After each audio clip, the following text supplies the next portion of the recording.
Hey, it's another episode of the Gaming Memories Podcast, where I, the gaming prophet, Cade, call he who hath been anointed by the gaming gods themselves, even Miyamoto, the Father, Kojima, the Son, and Carmack, the Holy Ghost, told me in prophetic vision I needed to make the one true video game podcast, and to do so, all I had to simply do was invite creative and interesting people on the podcast and talk to them about their favorite gaming memories growing up. And today is no motherfucking exception, 'cause I'm a good little boy. I follow the Lord, so I may get the blessings, go to heaven and not to burn in the sick, scared, scary hell. That was, I don't know what kind of accent that is, but I've been listening to this UFO podcast by a Scottish fella, and it's like seeping into my brain and kind of just coming out in a terrible knockoff American bullshit, arguably racist form, and, you know, just the way it is. But I'm a prophet, so you guys can't criticize me, so shut the fuck up. I'm just kidding. I love you guys a little bit. I love myself more. Come on, that's the truth. Why can't we just be honest? Everyone's like, I love you. You're the best. Yeah, we love other people, but we love ourselves the most. What do you spend all day thinking about? Other people's problems or your own goddamn problems? Come on. Where are you putting your focus? That's what you love. You ain't thinking about everybody else's problems most of the time. There's probably some people out there that literally focus on other people all day long, like Mother Teresa, and I'm an asshole, whatever. I'm basically just stalling because I'm trying to remember the name of our creative and interesting guest. And I can't remember his actual name, but I do remember his artist name. Wormlord! He's gonna just laugh at my pathetic attempt to do a scream. Our first, second, third, whatever guest, Pt.2 episode, second guest, because this is part 2 of the Mensis Ritual, the heavy metal band from the UK with video game influences. We have the one, the only dark demon of despair who shatters the world with merely the power of his vocal cords. Wormlord. Sorry, I can't remember your actual name. Wormlord's cooler anyway, so let's just go with Wormlord. He is the vocalist, the heavy metal band Mensis Ritual. Our previous episode was with Andrew, the guitarist, and today we're going to be talking to Wormlord. The episode was really good. We had a grand old time. Took us a little bit to get the mojo flowing. Then we had a fantastic time. He, like Andrew, pulls creative influence from lots of video game sources. His games that we talk about mainly are RPGs, way into, I believe, if memory serves, this podcast was recorded quite a while ago when I still had my beautiful luscious locks of hair. If you are someone who has grown their hair out and people are pressuring you to cut your hair, fuck them. Fuck them all. Don't do it. Uh-oh, my daughter just came in. We're gonna have to edit this. Freaking little kids, spoiled shits, always wanting new toys. Well, I did chores and I saved up $20 and did exactly what you said, and now I want to go get a toy. God damn it. Lingerer. Whew, what was I saying? Don't cut your hair. Don't do it. When has peer pressure ever been a good thing? Maybe I just answered my own question. Maybe if you're like standing at the edge of a building or a bridge, people are peer pressuring you to not jump. Okay, so there's a few occasions where peer pressure might be good. But other than those extreme cases, the outliers, I can't think of a time when people were pressuring me to do something that I didn't really want to do, and then I did it anyway, and it turned out to be good. Don't do it. Like, I should have just let my wife divorce me. Like, who the fuck cares about the family unit? My hair. I miss it. But anyway, there is a time difference in the recording of this episode and me doing this intro, and you'll notice right now, I look like just your quintessential dude. My soul has been taken from me. The intro quality and the podcast quality has dropped because I feel like the hair was amplifying who I was truly inside. I don't have that amplifier anymore. I can't turn it up to 11 anymore. It just doesn't work. I'm all like tame and shit.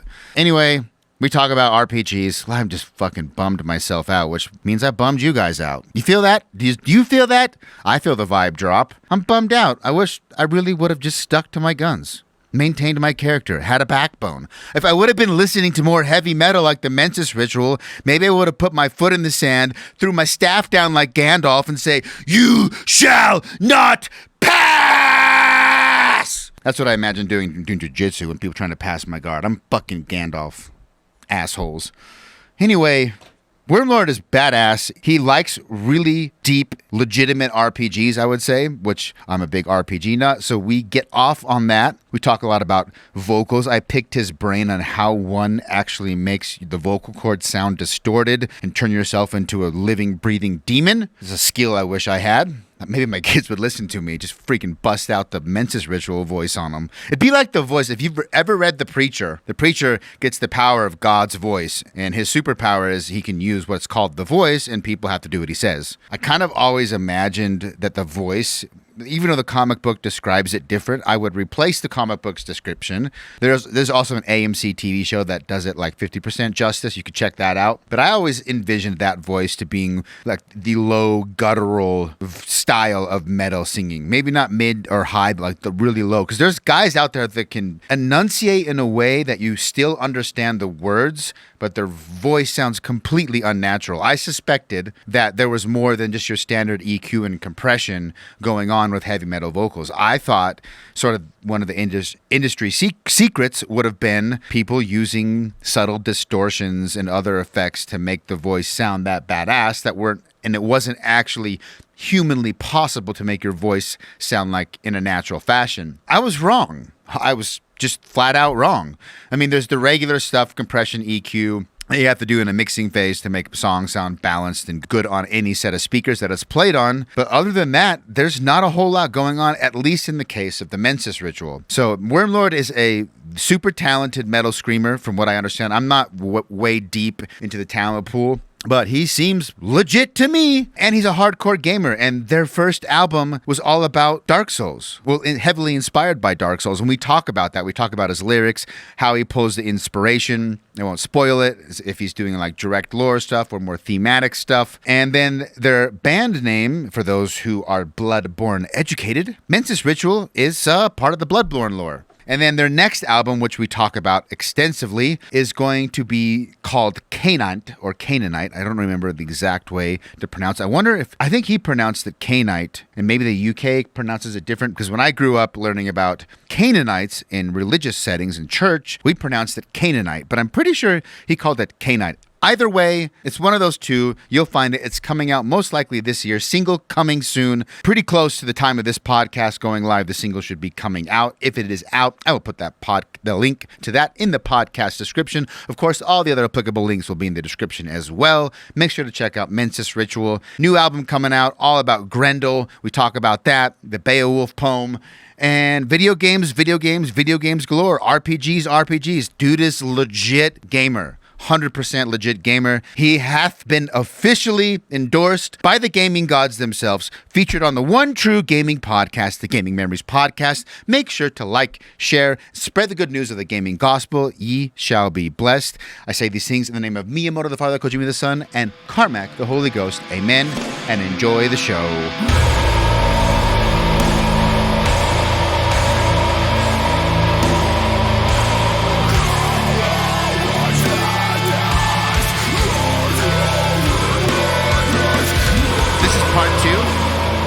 Of the Mensis Ritual. We already interviewed Andrew I'm so glad I could remember that name.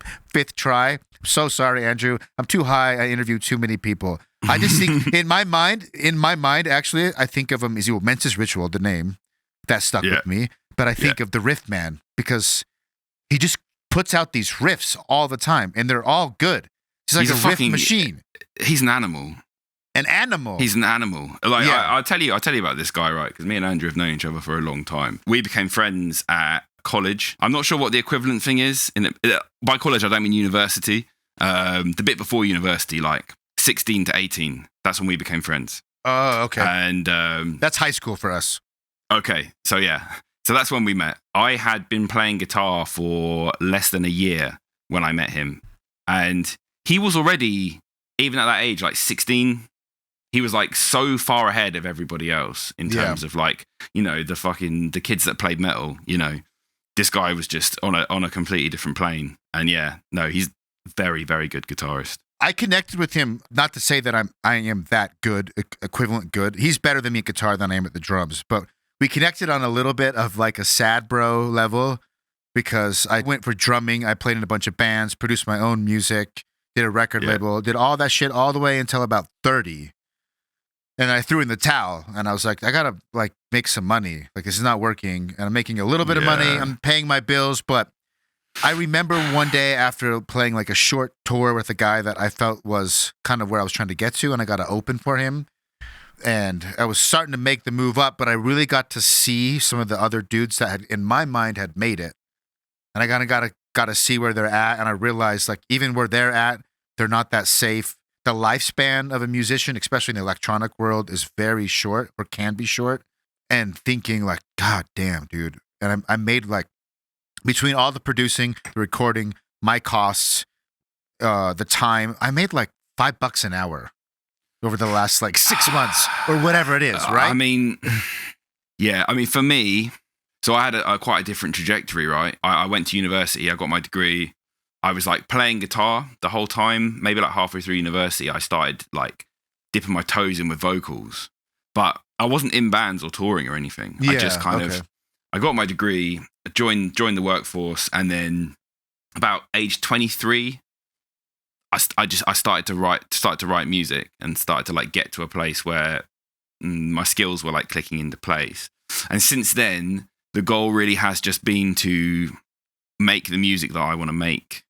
So I never tried to walk that agonizing path, you know, of trying to do it as my primary thing, or like, you know, the perennial problem of making money as a musician. Like from the outset, I thought, well, I'm an underground musician. What I'm making is super niche. This is never going to be like a meaningful revenue stream for me. So I'm not even going to entertain that. I'm going to find something else to do that's okay for me, that I can bear, and that allows me to have time to still do music projects. 1,000%. Yeah, that's what you have to do, really. Yeah, that's ultimately the conclusion I came to. And we bonded a little bit over like feeling like a failed musician and all that. And he was starting a new job at an insurance place. And I was just like, dude, don't sweat it, because I threw in the towel.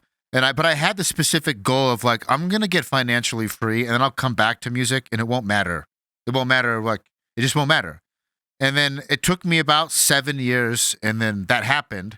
And I'm working on an album with my brother, and we have a whole new project, and I'm having a blast. And it doesn't matter. That's awesome, man. It's also very niche. It's dark niche. It's like dark electronic.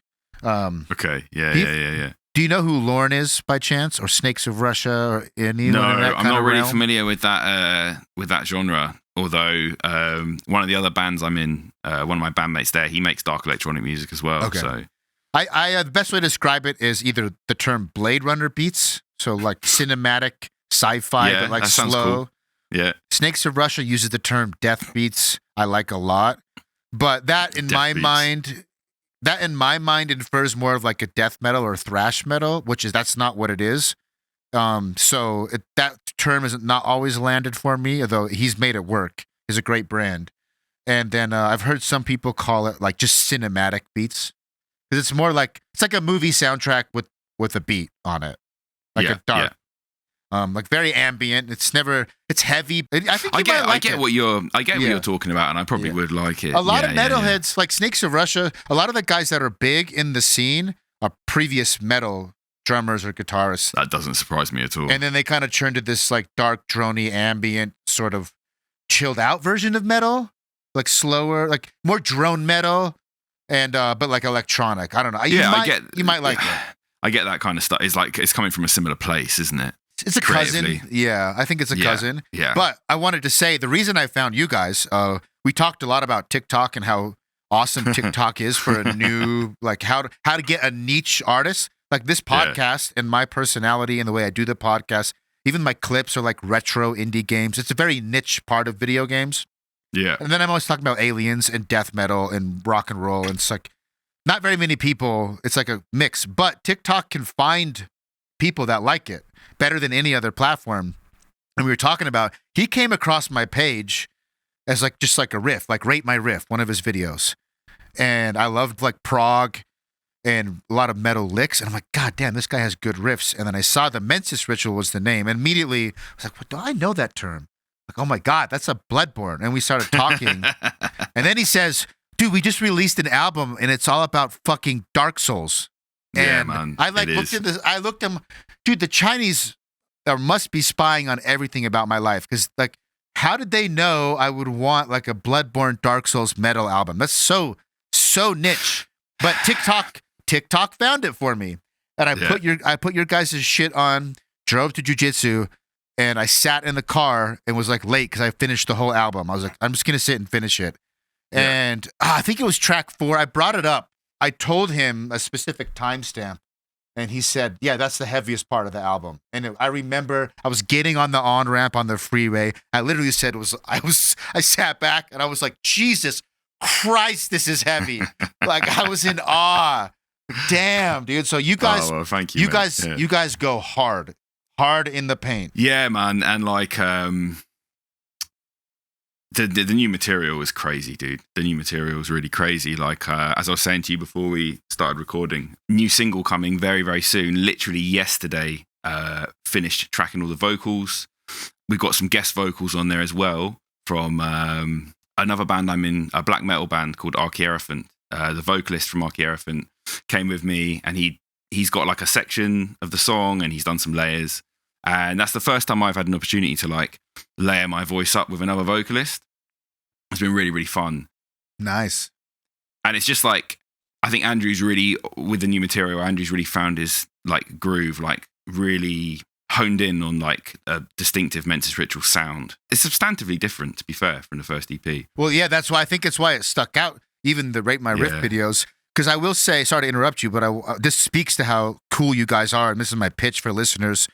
Maybe you should check it out, even if you're not traditionally in this music, because I was feeling like a lot of heavy, and because of the whole gent revolution and all that stuff mixing in, like everything was starting to feel pretty washed and really similar. Everyone's using the same like archetype nollie presets and the same drum triggers, and it was just a very similar riffs, like very like.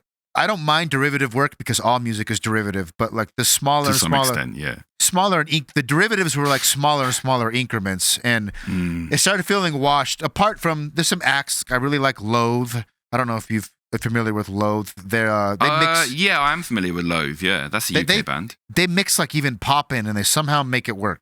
Which I find a lot of people don't like, but in my mind, it's like at least they're trying to evolve things in interesting ways. Whether everything lands or not I give them credit for that. I do like them a lot. There's a band, Persephone. Are you familiar with Persephone by chance? No, I'm not. No. You might like them. Not as heavy as you guys, a little more proggy, but still pretty fucking heavy. And they have 80% screams, and they do have like some actual singing in it as well at points. Okay. Not as much. Lots of weird time signatures and like Tool if they were more more metal, less prog. Right. Anyway, the point is, you guys stand out. Like I don't even know how to classify it. I'd be interesting to how when you say you're different. I agree, you're different. Try to describe to people how you feel the sound is different than all the other acts out there. I think the way I would describe Mensis Ritual sound in terms of like a genre pigeonhole, I would say like what I personally call modern death metal. So like you have the deathcore scene now, which is like very, very prevalent and very influential. And I like deathcore a lot personally. And then you still have bands that are making death metal with like a distinctively like old school sound.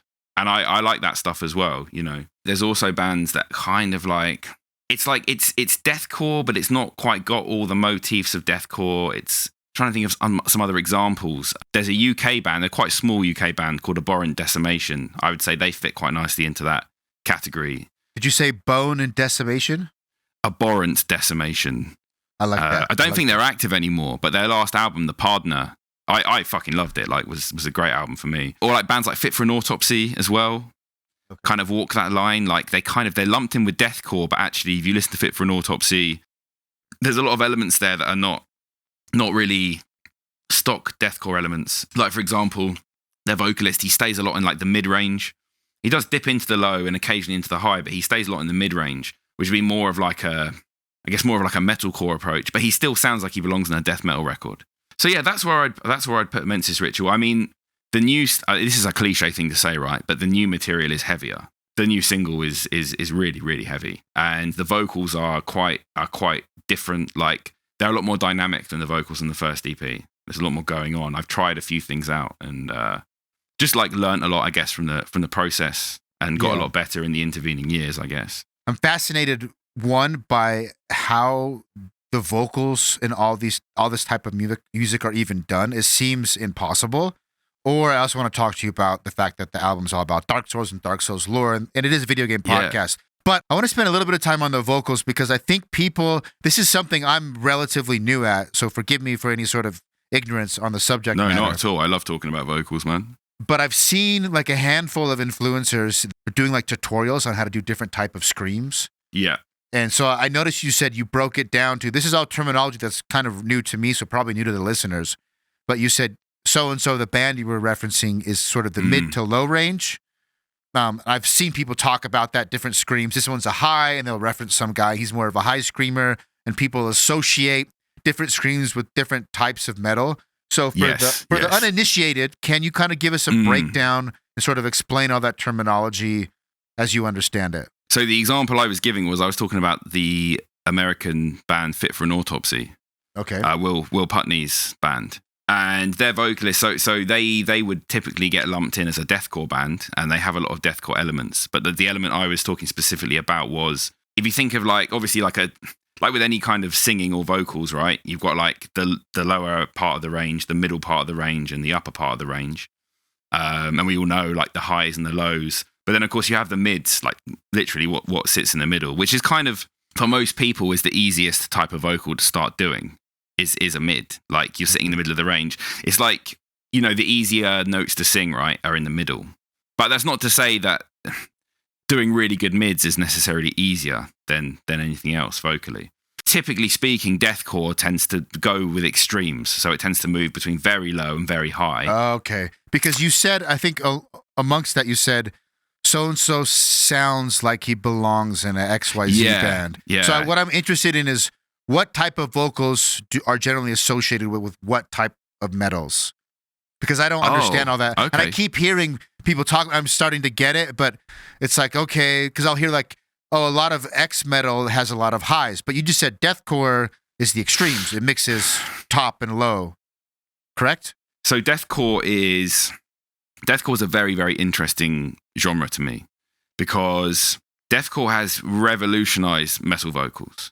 And I sound like some kind of deathcore evangelist here. Like I'm in the Mensis Ritual, which kind of is partially a deathcore band. But then my solo project isn't deathcore, and the other band I'm in is a black metal band. So I'm not just all about deathcore, but like as a vocalist, like deathcore is a vocalist genre. Make no mistake about that. Oh, okay. The progress that's been made, because extreme metal is still quite a young art form, I'd say.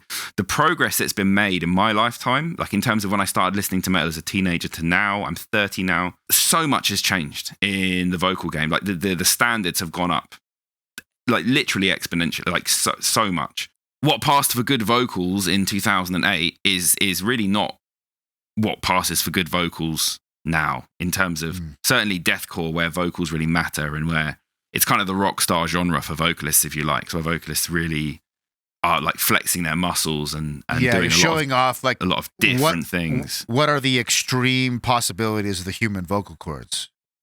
Yeah, yeah. So it started off with like, if I go back to that sort of era, because deathcore emerged like when I was a teenager, about sort of like 15 years ago, roughly speaking. You had kind of like the kind of highs that, say, like Mitch Lucker was doing. But then also, you know, the big one, Phil Bozeman, man, from Whitechapel. So that style of lows, I remember when the Whitechapel stuff was first coming out, like, it was blowing all of our tiny fucking minds. And like, that style of guttural is now, it's like bread and butter. It's everywhere. Like it's a standard.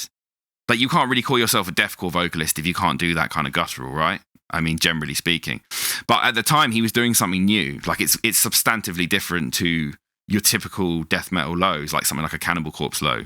Interesting. What I'm trying to also get across to me and the audience is I've picked up that I initially viewed screaming as a low-hanging fruit as when it comes to the difficulty scale of vocals. And maybe it was, like you said, back in 2008, 2006, the things people were doing weren't as difficult or the things people are doing now in 2022.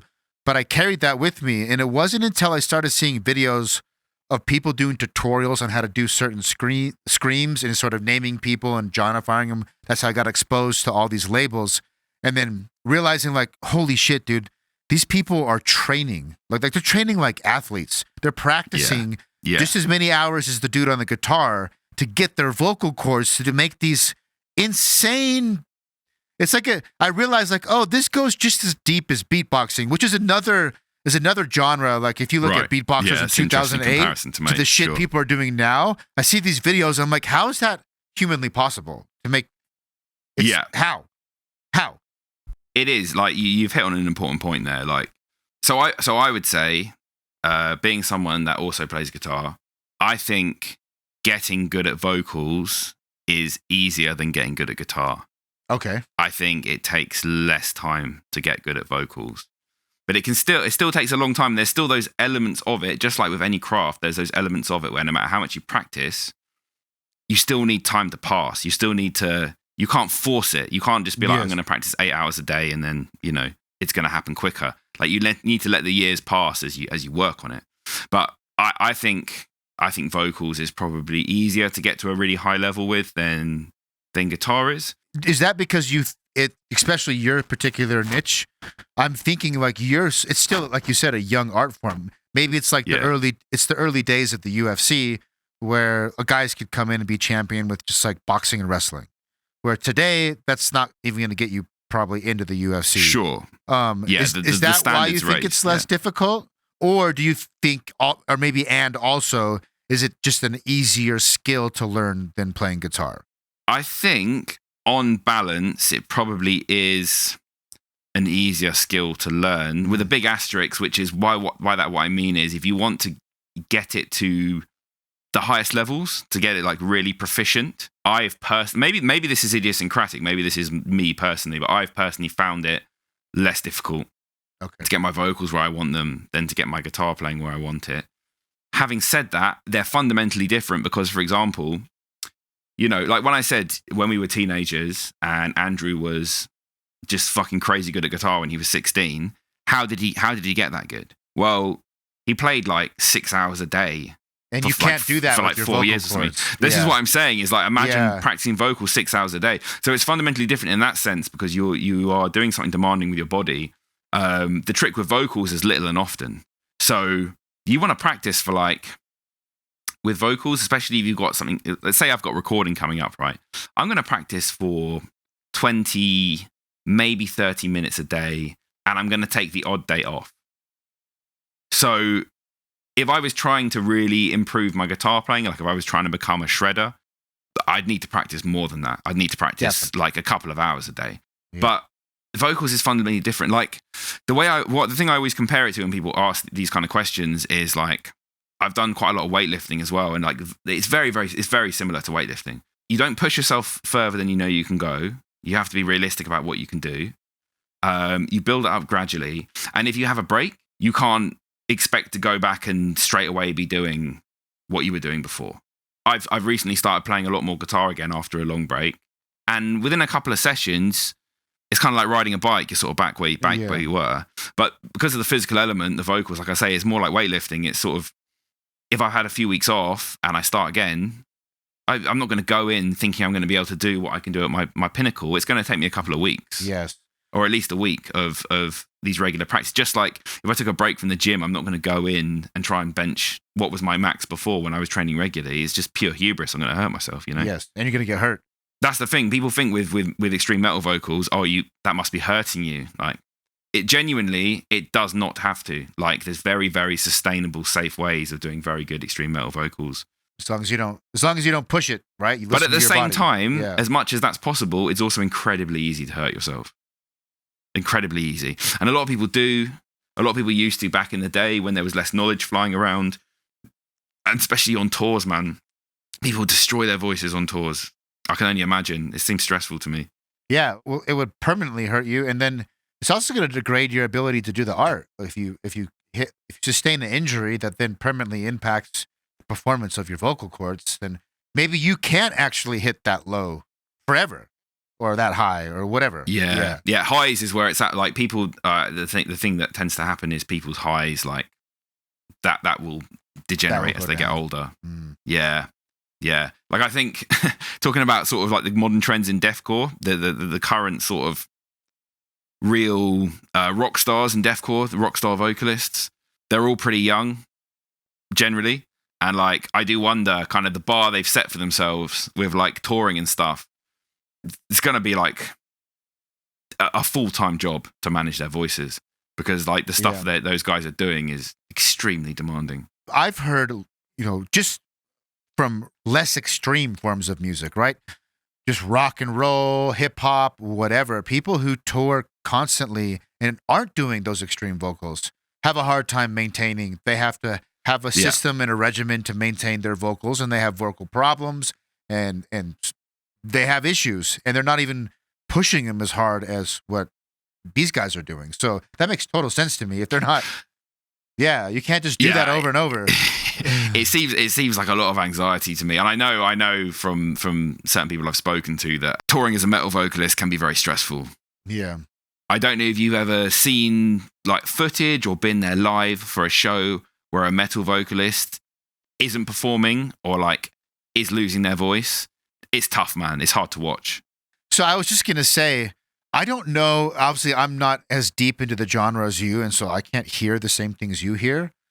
But when I go to those shows, I mean, oftentimes the sound at the venue isn't great anyway. And so the clarity is, I don't know if I'd be able to tell. Like a lot of times I can barely hear the vocalists anyway. So I'm wondering if you are having, like, because I know training, I try to train as much as possible, just jiu-jitsu and MMA. Like if I'm feeling like my body's, I can tell like, ooh, I could get hurt tonight. Like I'm sore and maybe I should rest, but like I still want to get some training in. It's okay. Like I can consciously train very light and just trust and like make sure I don't push it, but still get some technique in. And I'm wondering if you're touring, could you like phone it in one night and just bank on the fact that people can't hear you and maybe try to like survive that way? I don't know, because I've never toured. I mean, the thing I would say, to go back to something you said a minute ago, like I imagine when you go to shows, you watch the drummer pretty carefully, right? Like you pay close attention. If you were at a metal show, you would pay close attention to what the drummer's doing. The drummer and the guitars. I don't pay attention to the vocalist ever. I don't even listen. To be honest with you, I don't even listen to lyrics to anybody. Okay, yeah, no, fair enough. Most metal listeners don't. But yours, I did read, because when I found out it's all Dark Souls shit, I was like, okay, because I want to talk about that, and maybe I'll put that in the first and put this at the end for the video game heads. Don't have to sit through super obscure death metal stuff. But yours, I did read, and I did ask Andrew quite a bit about the process, and he basically was like, you should just talk to him about that. Yeah. He doesn't have any involvement with that side of things. Really. I wanted to like nerd out. I wanted to nerd out with him, and he was like, I like Dark Souls, but I don't know. He did all the lyrics. I don't even really. I just did the riffs. I'm like, okay, I'll talk to him about that. I will. I'll talk about that. Just to finish the point from earlier, though. Essentially, if I'm at a metal show, I'm focusing on the vocalist. Yes. Yeah, I can hear. I can see. Like, oh, this guy's. He's a little bit off tonight, or his voice is clearly really tired. I know this is the sixth show in a row. That's probably why. Yeah. Or like, oh, they've had a long break. He's just getting back into his groove. Like a few years ago, one particular UK band I went to see, I remember thinking they'd had a long break, and I thought he's kind of off his game. And then maybe 6 months later, I saw them at Bloodstock Festival, and he totally killed it. So he was just getting back into his groove. Back into the groove, yeah. But yeah, that's the main thing that I listen to at shows now is the vocalist, like, and really weigh it up against the record. That's kind of that's the most interesting part of going to shows for me now, is to like analyze the vocals. But yeah, no, like a lot of people don't pay much attention to the vocals, and particularly like that. For me, that point you made is very true, and it's a bugbear of mine.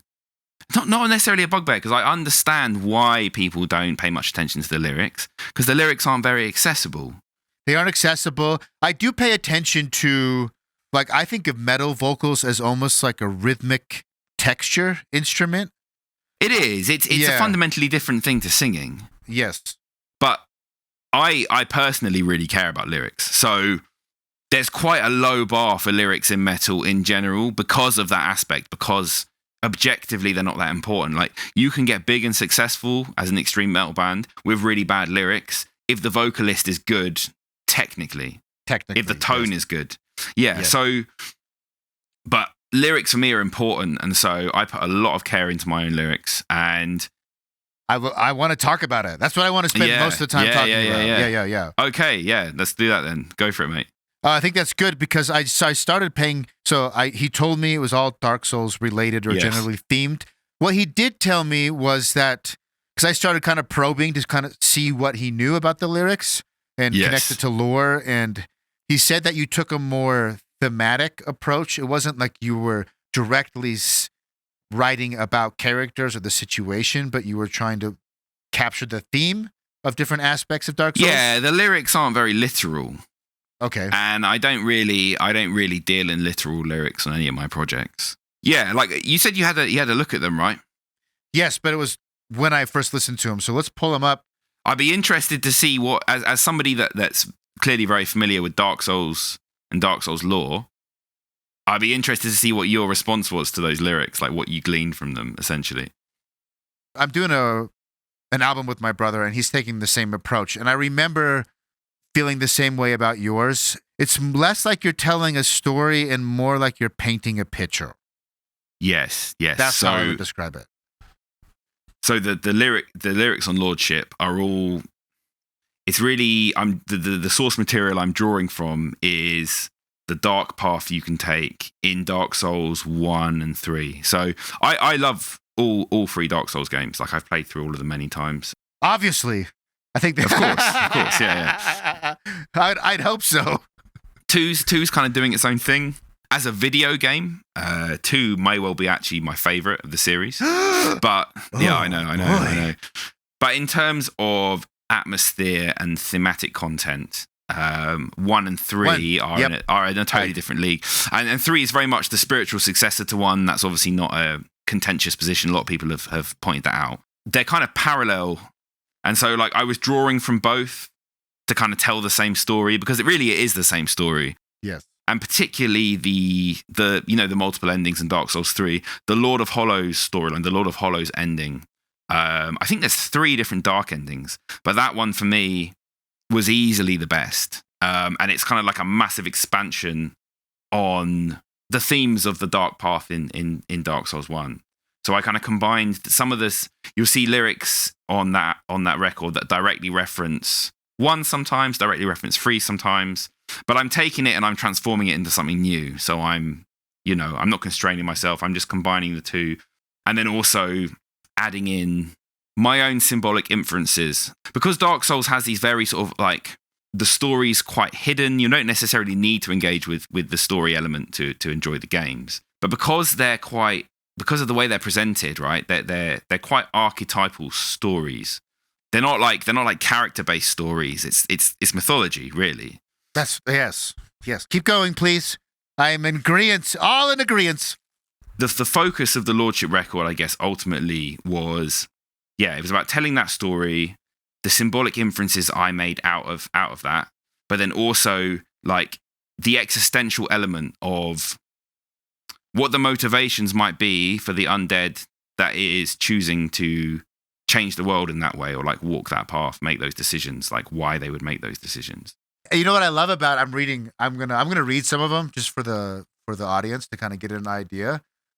Okay. I think it also, so the thing that my brother and I are trying to capture is we love how like heavy and oppressing the atmosphere of Dark Souls are in Okay, general. sorry. Yeah. So your thing is a Dark Souls music project as well. So I kind of got inspiration from you guys, to be honest. Me and my brother we had started doing some tracks, but we hadn't figured out. But I was like, I did this podcast with this guy, and they use Bloodborne like terms. And I was going through the Bloodborne glossary of like the wiki, and I'm like, there's so much fucking cool shit in here. Yeah. And I'm like, the Mensis Ritual is genius, like almost jealous. Like, I wish I would have thought of that. It's so good. Because I love the term ritual too. I love it. Well, dude, there's loads of metal records now that are like Dark Souls based. Yes.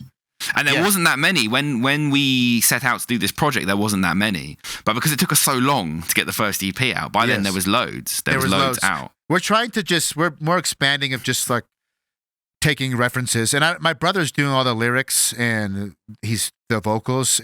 But I am naming projects based on like the vibe, the atmosphere I'm going for. So I sketch the ideas, do like the initial production. I'll say something like, I'll be looking at Bloodborne or Dark Souls or Elden Ring recently.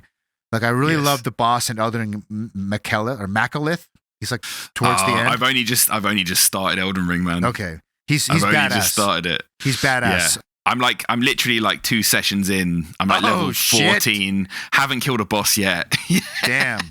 I've been too busy working on music, man. Dude, yeah, don't do it, dude. We'll get to that on how addictive that game is. Just don't do it yet until your shit is done. I can see it, bro. Yeah.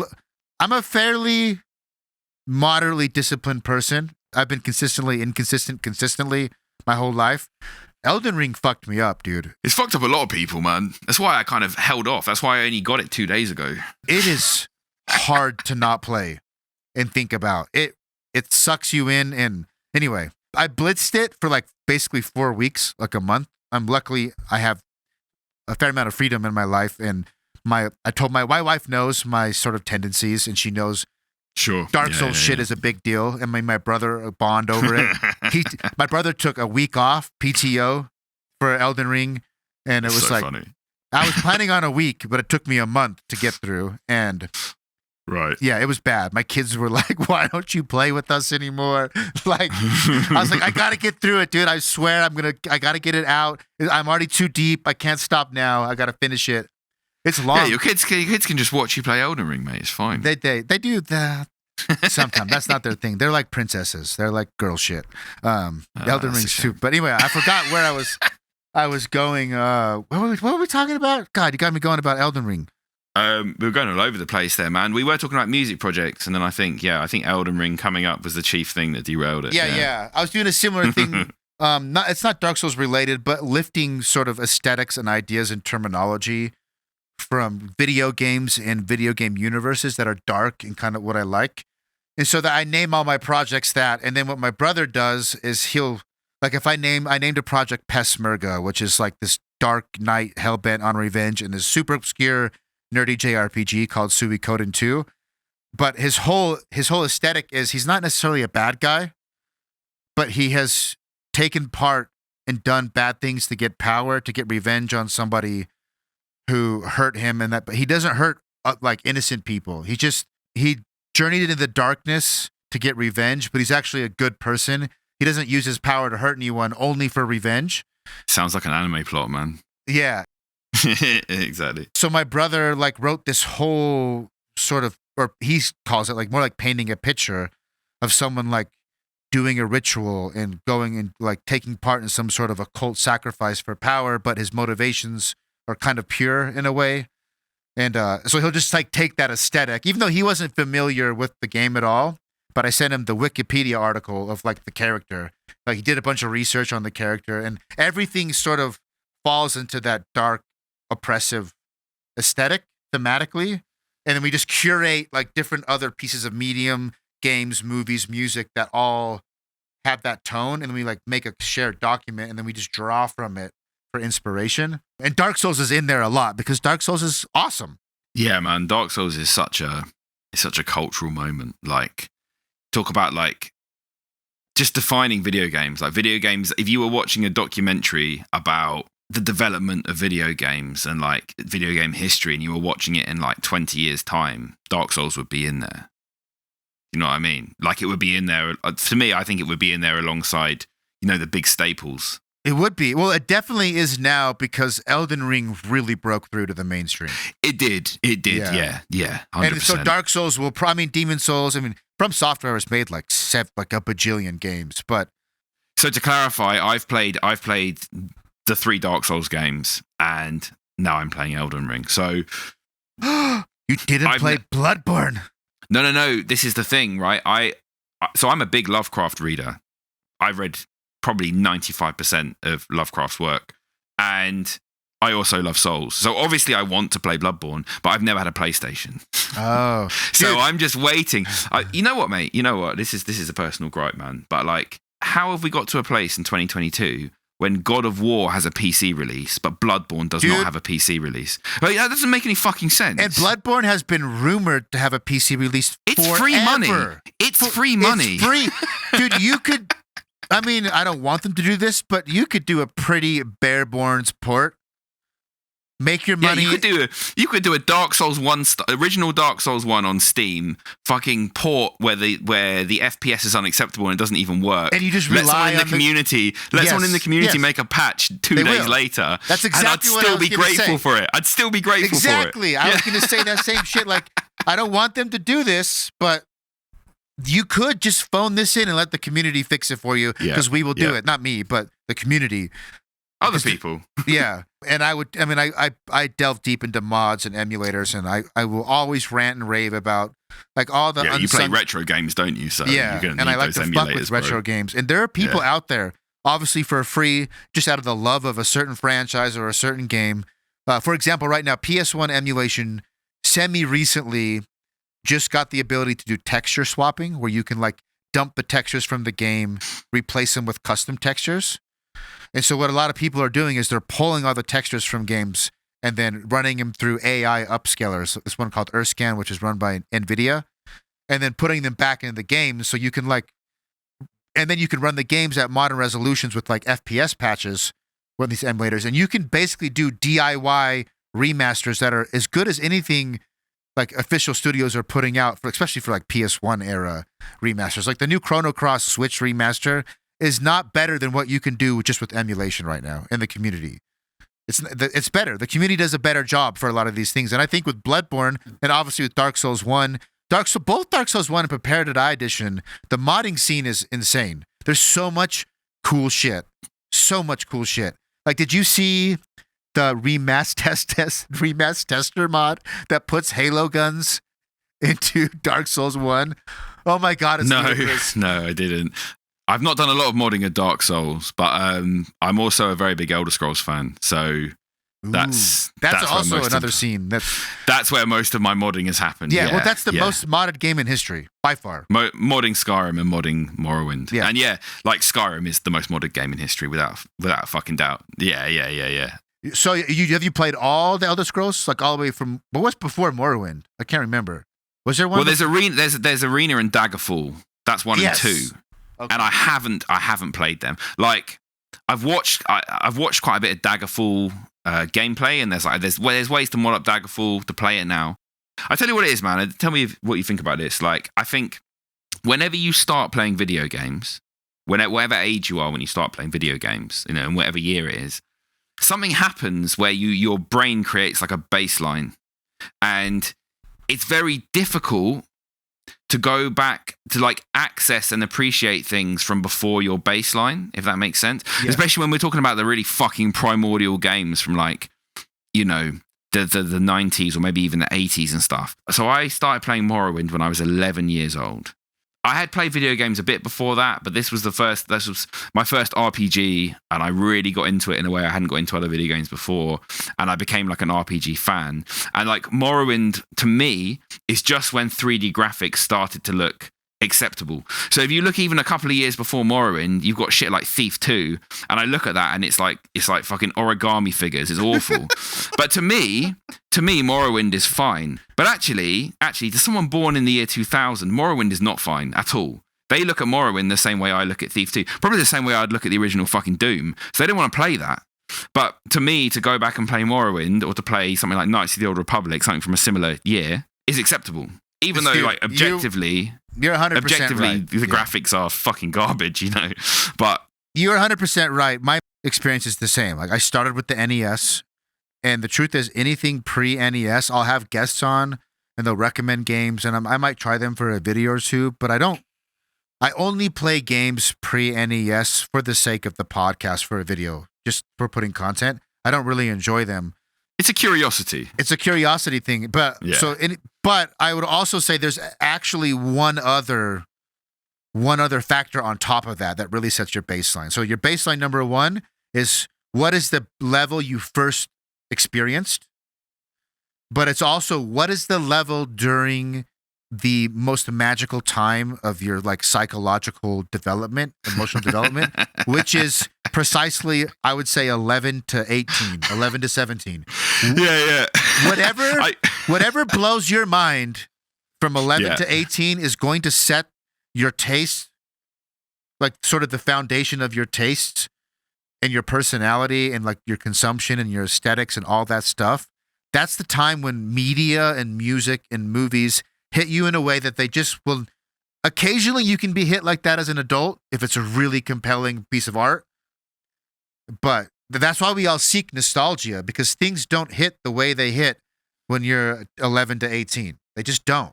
I do think there's some truth in what you're saying. But I found while that is undeniably true, the way I interact with different mediums is different. So, for example, like something I will say is that, like, regarding video games, I am very much like that. So I think about like uncles I have who they stopped listening to new music when they were like 25, and now they're like 60, and they're still just listening to the same albums they were listening to in their 20s.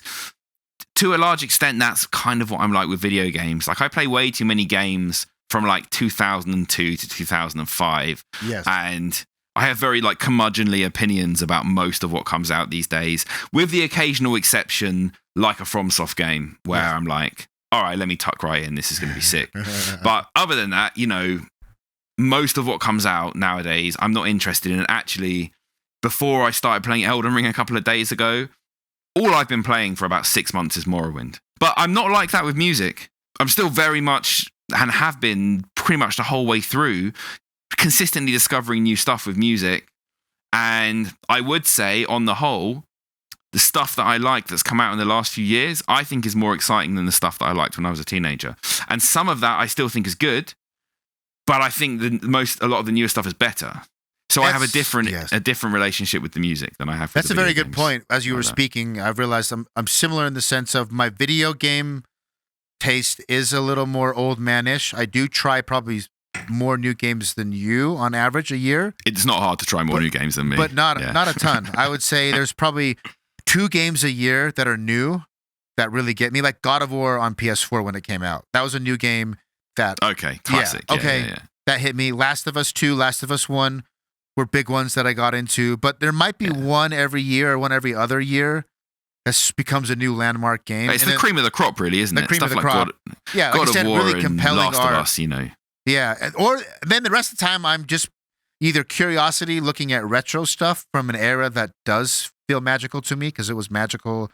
Like, for me, it's the PlayStation 1. Like, that era, Sega Saturn, that shit, like, even though it looks like shit, it makes my soul just feel good when I look at it. Mate, I saw you post something where you had, like, it was Bloodborne, but rendered in, like, PS1 graphics. Oh, yeah. Hell yeah. I thought that was great. Yeah. That's another thing. That's the like back to what you were saying. The Bloodborne community is so passionate. There's a dude out there that he made a PS1 demake. It's playable. You can download it right now and play it on your computer. It goes from the very beginning all the way to I don't know how to pronounce his name, Father Gascoigne. Is that how you say his name? Gascoigne, yeah. I haven't even played Bloodborne, but Gascoigne is a word. He is, yeah. It's a name. It's that whole section of the game remade as like a PS1, which I am the target audience for that, because I love the PS1 aesthetic. It sounds like you are, 100%. Yeah. Most of the time. I'm similar in the sense with music. When it comes to electronic music and some heavy music, I am still finding new stuff. But I definitely have like playlists of tried and true stuff. Again, probably from 12. Music goes a little bit higher. Probably from 12 to 25, 26. Right. I have a bunch of stuff that I've curated that I can there's enough of it. I can go back and I can stay in that world quite a lot.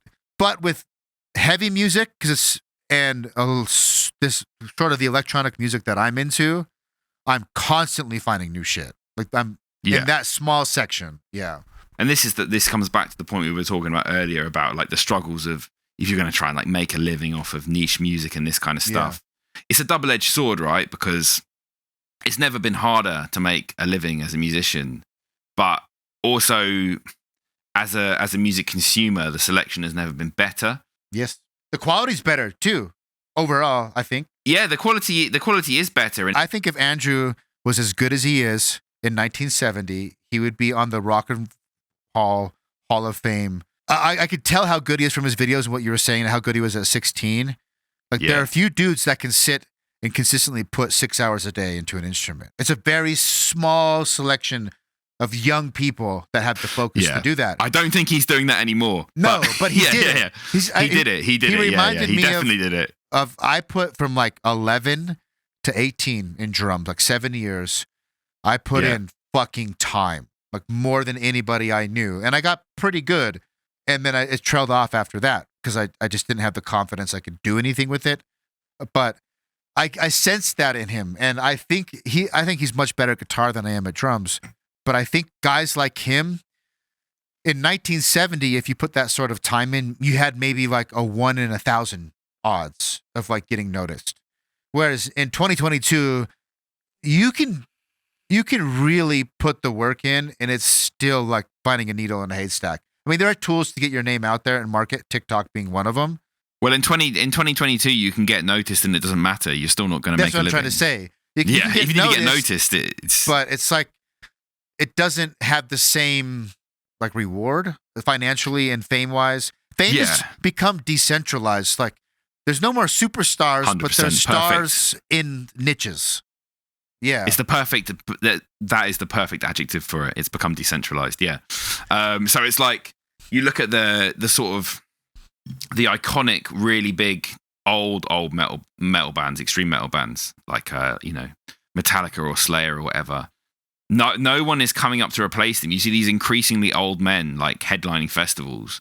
No one's coming up to replace them, not because there isn't a dirge of incredible musicians, just because the landscape's changed so much. There's no megastars like that, yeah. You become big in your niche. Yes. You become big in your niche now. You don't become big the way Metallica are big, generally speaking, as a metal band. Like I can think of a few.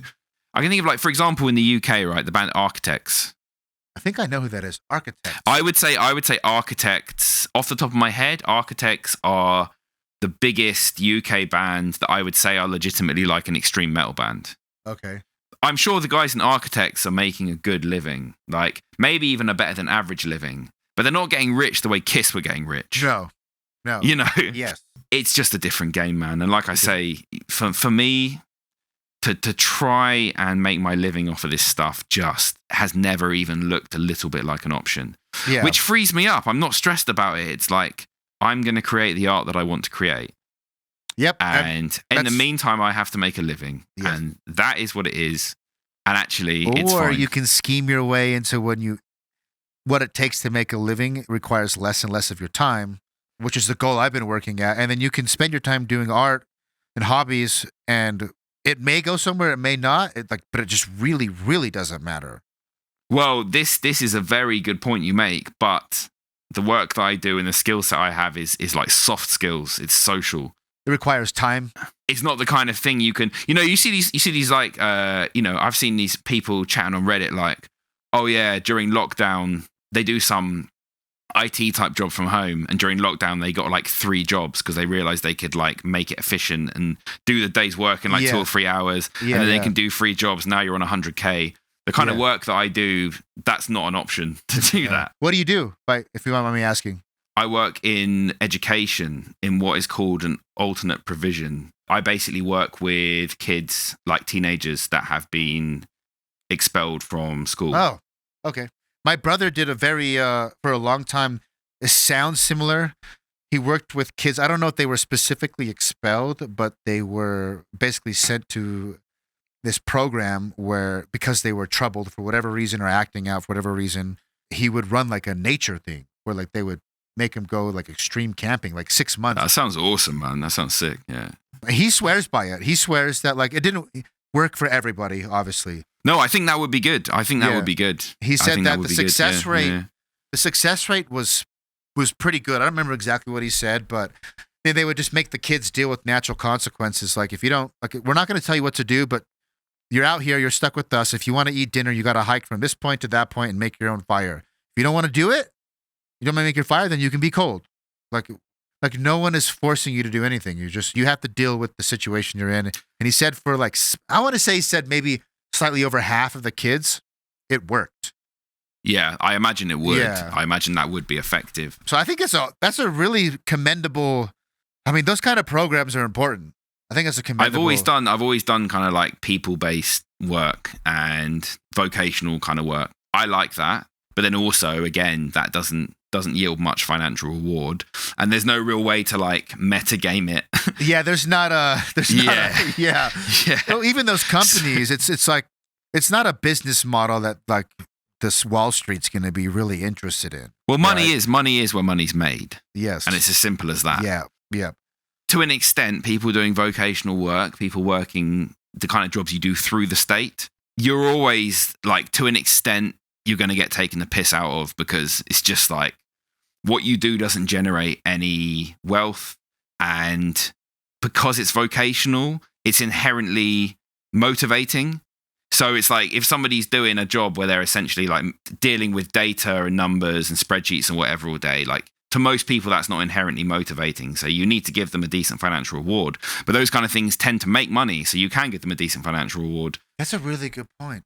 Yeah, well, as vocational work is inherently rewarding. So whether you reward it properly financially or not, people are going to be motivated to do it. People are going to work in education. They're going to work as nurses and stuff and social workers, regardless of whether you compensate them properly or not. Yes.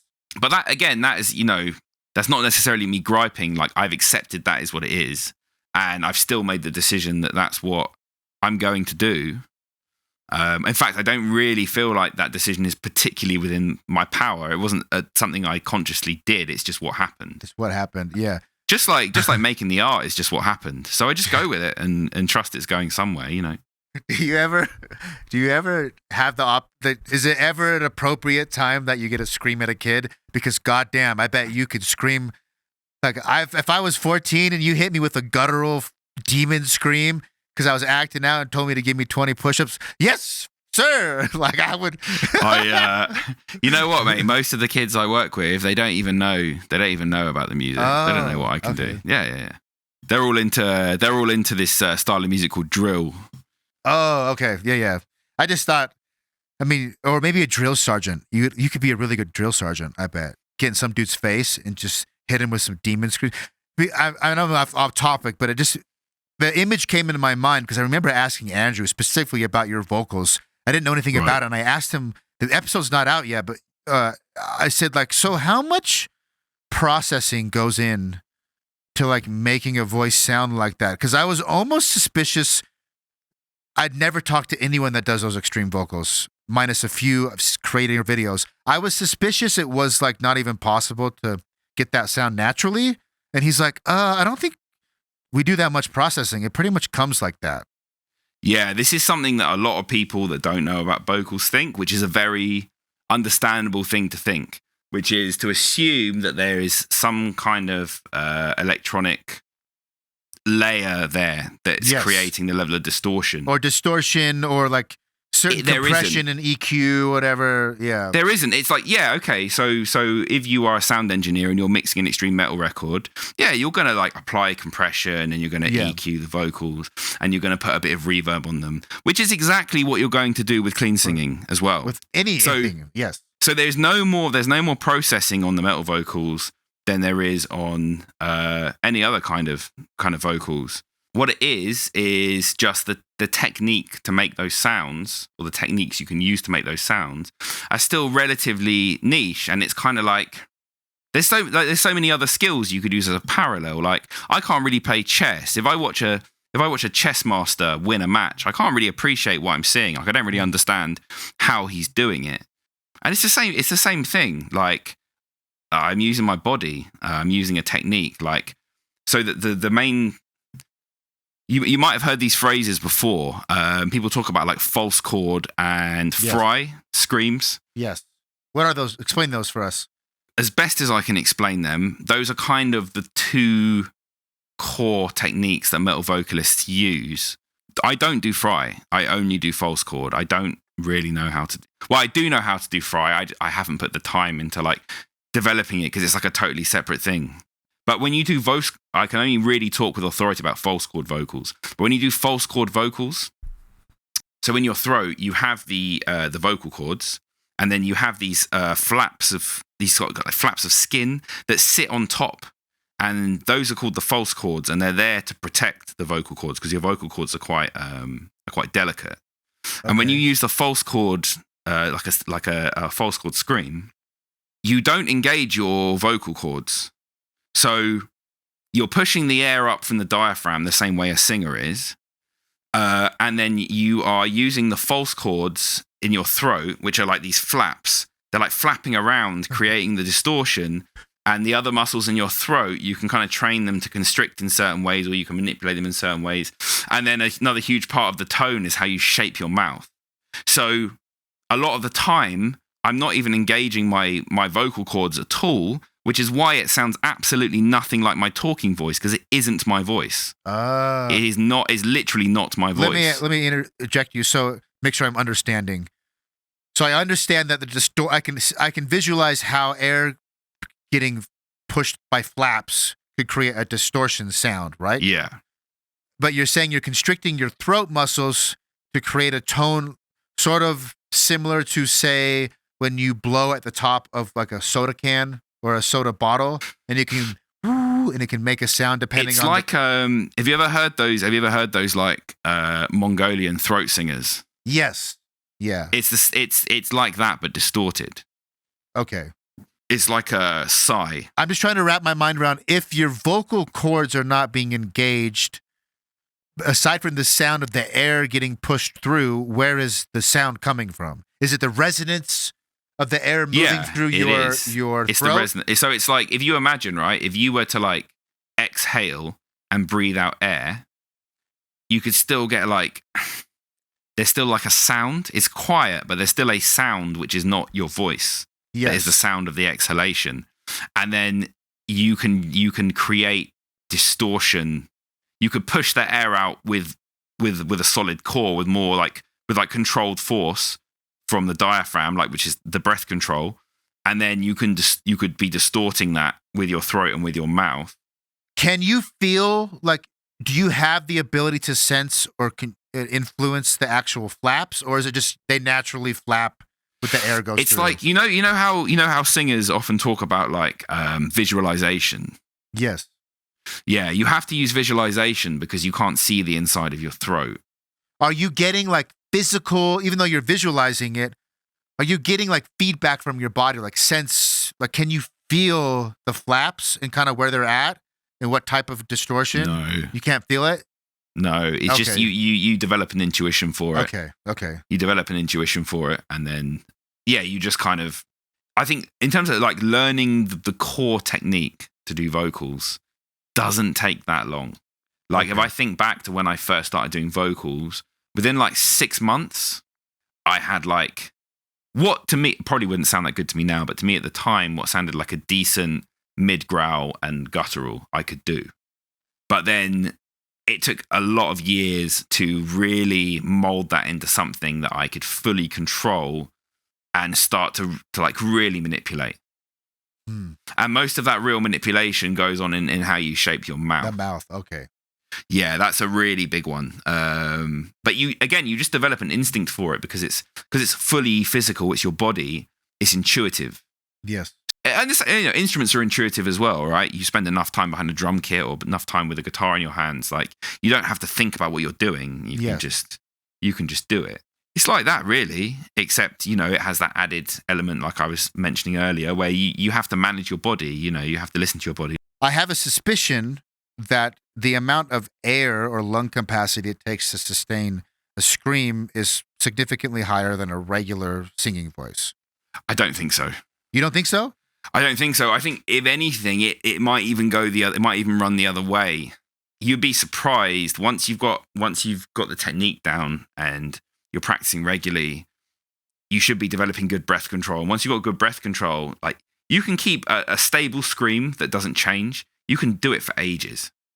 You can do it for ages, and you just eke out the air. Like, and I don't know what it's like for conventional singers, because I'm not a conventional singer. Like, I have got a bit better at singing through doing this stuff because I can control my voice better. But I'm not a singer. I wouldn't say I was a singer. I've not put any time into practicing singing. So I couldn't say, but yeah, you can maintain a scream for fucking ages if you know what you're doing. And it's not that hard and you're not using that much air. What uses air is like, the main thing that really taxes you generally in vocals is changing what you're doing, like changing the tone or the pitch or like changing techniques. Like that's what's difficult. If you can key into one thing, I don't know, if you're in like some death doom band or some funeral doom band and it's just all gutturals, you can just key into gutturals. It's really easy. But again, that's where like, yeah, the acrobatics of deathcore, man, that's where it comes in. Like you think about all the big deathcore guys these days, the big deathcore vocalists, like they're all over the place. They're going up, they're going down. They're doing like weird, different, like tonal things. They're going all over the place. I wanted to ask, what is your favorite part lyrically of the album and how it relates to Dark Souls and what inspired you and why it's your favorite? Whoa. Well, my favorite part on the Lordship record. The Lordship record, and when I say when I'm talking about favorite part right now, I just mean as far as lyrics go and how they relate to Dark Souls and the lore. You gotta pick a child that you love the most. That's what I want to know. And then we're gonna read it. I want to read it, and we'll talk about it. Yeah, I mean, that's obviously like a hard question. Intuitively, the thing that's coming to mind for me is actually the first passage of the song "Hopeless," which is the third track. I don't know why that's coming to mind, but that the opening passage from that song, I really like. The first paragraph? Yes. Okay, let's read it. Dead eyes may yet see the path of a pilgrim in blessed disease, suppressed and ensorcelled. That's right, ensorcelled, yeah. Ensorcelled, the cycle repeats. Ooh. May a hopeless heart sever the bindings, rise from bent knees. Yes. I definitely see like the aesthetic or the cycle. It feels, I can see how it would apply to Dark Souls, but I want you to tell me why it's your favorite and maybe the stuff, how it relates to Dark Souls in a way that I couldn't pick up without being you and knowing the intricacies of how you put that passage together. Yeah, I mean, if I was going to interpret that passage quite literally rather, the blessed disease is the dark sign. Yes, is the undead curse. The pilgrimages. I mean, like a Dark Souls, particularly obviously why I say Dark Souls 1 and 3 have this strong connection. I mean, to me, more than anything with Dark Souls 1, but also with Dark Souls 3. Now I think about it, like it is essentially a pilgrimage. That's the vibe of what you're doing as you're playing through the game. Suppressed and ensorcelled, the cycle repeats. That's to do with the like, you know, the way like the age of fire is going on beyond its natural age, and so like you just have this repeated cycle of like essentially sacrifices to keep it going. Is the interpretation I get from what's going on in the game, and then the breaking the bindings, riding from bent knees. That's kind of like that's the will to cut that short, to like cut that off and to usher in something new. Yeah, that's how I would interpret that passage. it's badass, dude. Arise and reform, cursed son of ash, bound to seek in their deceit. As fate surely bears up, death burdens down, yet no dreamless sleep. Burn, burn for the gods. A fool or a martyr, cinder abdicate. I know that word, abdicate. I just can't pronounce it. Abdicates. Bring champions forth, unkindled, unworthy, just fuel for the forge. So yeah, back to what you're saying. You're just stuck in this, like, go on the pilgrimage and be fuel for the cycle. Continue it. It's hopeless. Hopeless. Pray for an end, offered false redemption, caught in contention between grim sacrifice and the end of all light. You could end the whole thing and descend into chaos, which, by the way, there is a similar, obviously all Dark Souls games. I don't want to spoil anything from Elden Ring, but I'll just say I got the chaos ending. Yeah, it's not that deep if you give me some I'm not precious about spoilers for anything, and particularly for a Souls game. I mean, what even is a spoiler? It's like, it was all so vague anyway. I mean, there's different permutations, but it's very similar to the Dark Souls games where you have like a handful of thematic endings and then sort of small details that change based on what you do to certain NPCs. But as far as the theme goes, I got to end the cycle, burn it all down, kill everything. Like, you know, there's nothing left. Like, it's the only way. Like, yeah, the frenzied frame chaos, which is like in lots of other games, obviously. Hope is the curse, strength in darkness, a ring burned in flesh, warding death, the sign. Yeah, idols are spurned, servile no longer. Lord, take what is left. Hopeless, pray for an end. offered false redemption while lordship beckons, a damned game to play upon. Either way, pray, pray, pray for an end, beholden to none, divine will undone, relinquish the sun. I mean, it doesn't really surprise me, like reading it with you, and like, I'm not the best person when it comes to lyrics, especially metal lyrics. I'm listening to them more of like a texture and a rhythm. Sure, yeah. But yeah, I'm yeah. reading this, and it's just like the lyrics are as heavy as the music. Yeah, yeah. It's as heavy as the music. And actually, so the new record we're making now, which I get again, like just to do a bit of promotion here, the new single is called God Cursed. The single will definitely be out by the time I edit this and put it out. So I will put all the applicable links in the podcast description. In the future, go to Spotify right now and yes, listen to God Cursed on Spotify. New What's single it called? by the Mensis God Ritual. Pass? God Cursed. Ooh, I love that. God Cursed. And so I again for the new record, I'm writing from a particular source material, but I'm not using any video games. Actually, I'm not using Dark Souls anymore. I'm using a particular novel, like a dark existential novel. So the new record is going to be called K-Night. And like I say, the first single is going to be called God Cursed. It's similar in the sense that I'm using a particular source material. I'm drawing what I want out of it.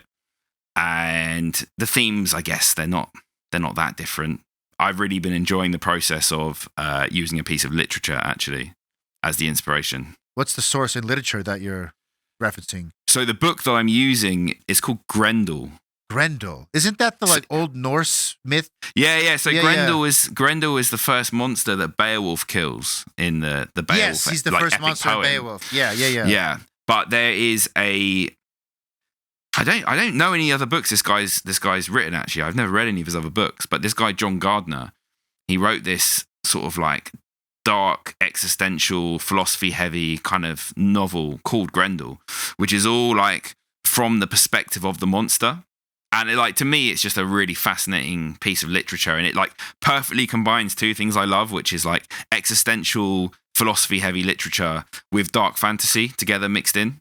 And so, yeah, I'm using that as the source material for the new songs and for the new record, and kind of like riffing off of the symbolic thematic stuff the way I did with the first record, but also just like drawing directly from the source material as well. And I'm super excited for people to hear this first single, to be honest. I am intrigued. However, I will say there's something that if you don't do, I'm not going to like it. I'll tell you right now.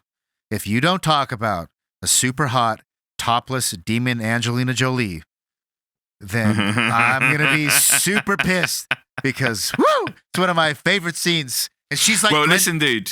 Listen, that's Grendel's mother, right? Yes. That was whoever made the Ray Winston Beowulf animation that you're referencing. That was their own creative license. Of course, the hot, sexy person. I should have known. In the original epic poem, she is just a hideous monster like Grendel. Okay. And in the novel that I'm using as the source material, she's the same, but he's highly intelligent and she's not. Oh. She's not really going to come up a lot. Like, there's not a lot to write about her. Again, like the version of the story I'm using is purely the John Gardner novel. So I'm afraid to say I am going to disappoint you. There is going to be no Angelina Jolie tits moment on this record. I was definitely kidding. I hope to everyone that was obvious. Yeah, sort of. I do like no tits, only pain, mate. Damn it. Yeah. I'm thinking about it. Obviously, the tits, I can see why that's creative license. However, thematically, I could see if I was going to be the guy in the marketing team, like, we got to put some titties in this movie. This would be my angle. I would say thematically, it is a dark twist that his mother is like this very powerful, beautiful monster, and obviously doesn't suffer the same way he suffers, and she doesn't give a fuck that he suffers. In fact, she's like torturing him, and your own mother who's supposed to love you. Like, the one thing in this world that's like, even if all your other cards are shit, mothers are supposed to love their children. It's supposed to be, and she doesn't. That's pretty heavy. You could, You could make that argument. I don't know how she is in the literature. It sounds like in the one you're referencing, which is also dark. If she's an idiot and Grendel's not, and he understands that he's different, but he's powerless, I could also see that being super dark too. Well, Grendel in the novel he's like chewed up with like rumination and resentment. He has all this intellect, but he doesn't have anywhere positive to put it. Yeah. And then the only intellectual conversation partner he can find is the dragon. And the dragon in this particular rendition of the story is almost like it's probably a figment of his imagination, right? It's just this absolute embodiment of callous nihilism, and it just like tips him over the edge. And actually on the single, so I mentioned that one of the other bands that I'm in, so I play bass in this black metal band, Archierephant. The vocalist from that band, who's a good friend of mine, I've got him he's doing all the dragon's lines on the new Mensis Ritual. So that he's like playing a theatrical character, you know, and he's on this first single. You have this like clear distinction between the two characters in the song. I do remember Andrew telling me that you were working with another vocalist, but I didn't realize. And I actually think, if memory serves, he did mention Grendel. I just had forgotten. We didn't talk about it in depth, but I think he did mention that there was someone else. He didn't say it was playing the dragon's voice, so that's pretty cool. He did say, though, that the dynamic between you two, like he said that your friend's voice is very distinct to yours. It's very different. I'm pretty sure that's what he told me, and it's cool to hear you guys going back and forth. Yeah, I guess our voices are different. Like, we can do some similar stuff to each other. I think it's particularly the character voice that he's doing on this track. Okay. Yeah. He's more doing a character voice than doing like a full vocal line. Okay. Because the dragon in the story, he doesn't sound like booming and powerful, right? He sounds old and sick. Dude, I just realized, you know what we need to do? I don't know if your vocal cords are ready, but normally at the end of my intros, I have like a little jingle I made, like a little NES retro sounding jingle, unless I have a musical guest on. If I have a musical guest on, I always put a clip for one of their tracks as like to separate the intro and the podcast as like a, and I was going to do that for you guys, but can you give me like your gnarliest scream? And then I'll put that as, or maybe a guttural, and then I'll put that after the intro ends, just this like, Rah! And then the podcast starts. Let me see if I've got it right now. Let me see if I can summon it up. I'm ready.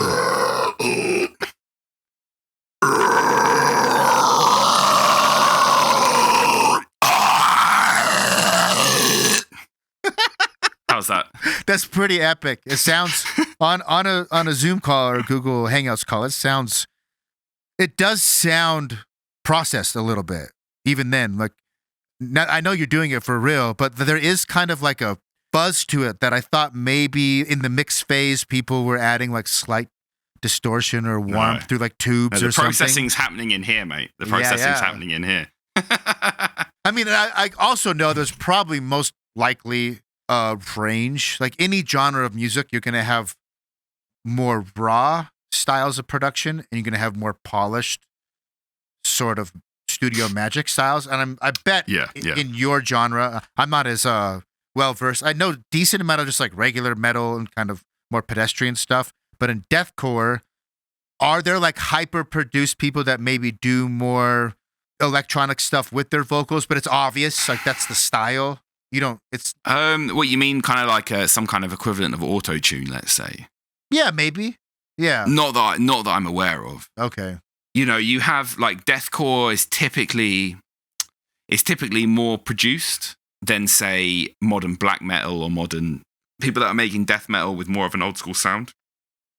So deathcore is typically more produced than that. It's more glossy, but that's in all elements. That's in all elements, not just vocals. So.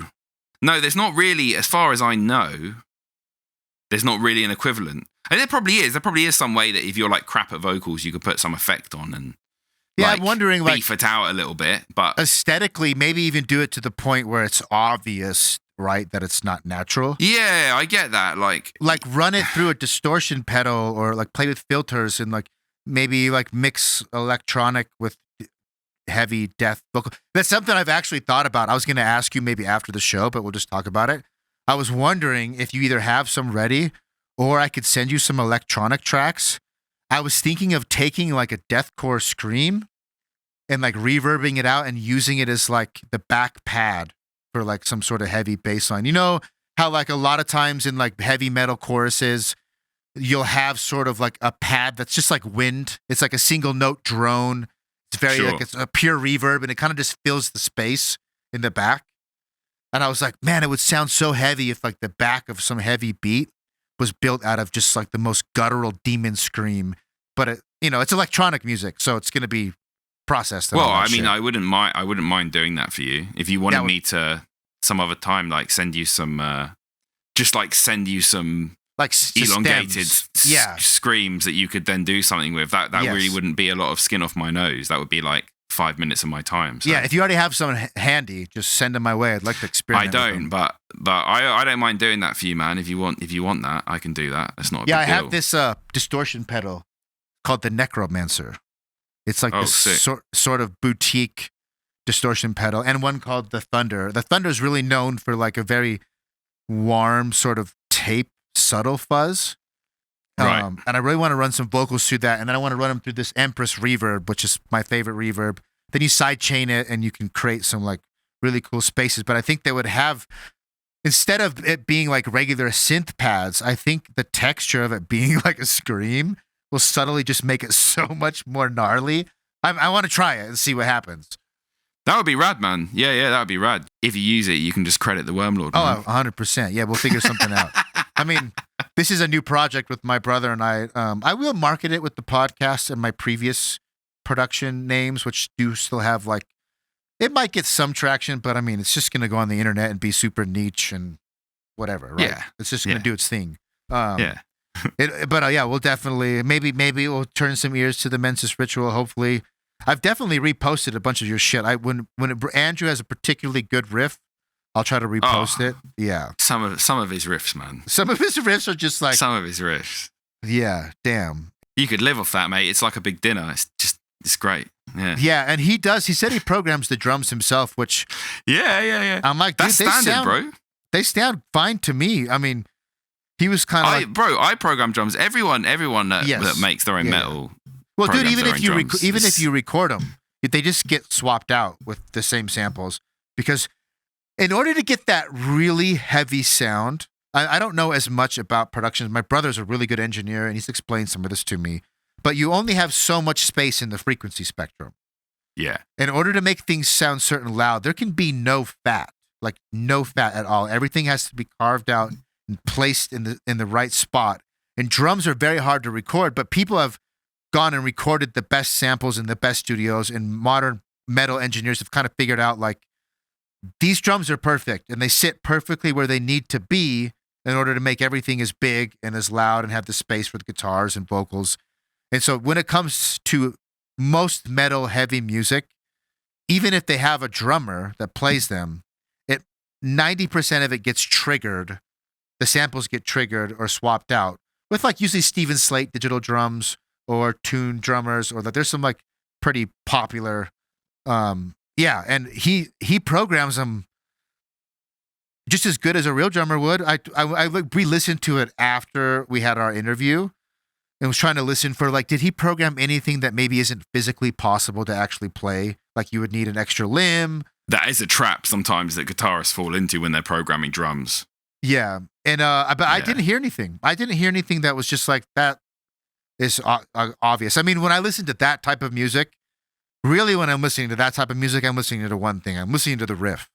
And everything is built around, in my mind, is built around to make the riff hit as good as it can hit. Yeah, I think the thing with programmed drums is it is a challenge. It is a challenge to write drums if you're not a drummer. Yeah. And that was a steep learning curve for me. And I know it was for Andrew too, and for most people in our boat. And you're never gonna get the nuance with it you would have if you were a drummer. Yeah. Like, I think the thing that we'll get in our own heads about with something like programming drums is like, yeah, okay, I can create like a backbone beat that makes sense for this section of the song. But like to write really creative fills and really creative just like little bits with the drums that are interesting.